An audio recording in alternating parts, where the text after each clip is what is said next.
Because Rishi Sunak is out of the country, Deputy Prime Minister Oliver Dowden took his place, and he really needs to learn that the problem with trying to rewrite history in the 21st century is that people can still read the original version. For example, the SNP promised to build a new Scotland. I don't know whether she's aware, but the SNP have been in power for 13 years.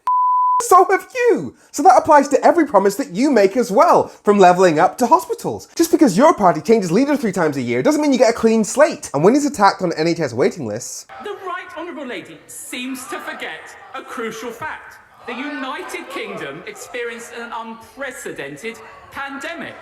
Right before COVID, GP satisfaction was high. there were 4.4 million people on the NHS waiting list before the pandemic began, one of the consequences of you guys being in power for 10 years. If she cares that much about access to our healthcare, why is she opposing our minimum service levels? When you say maintaining minimum service levels, what you mean is your new laws which let you fire nurses who go on strike, but those nurses are going on strike because there aren't minimum service levels. 8 out of 10 nursing shifts are understaffed. Remember last summer when the ambulance service was on the brink of collapse with 12-hour queues outside hospitals? Nothing to do with strikes, just life in Tory Britain. Now when he's questioned on the impact of Brexit on the economy, he says, We have one of the fastest growth rates in the whole of the G7 since Brexit. And now that's crazy for 3 reasons. 1, according to the government's experts, Brexit has reduced our economy by 4%.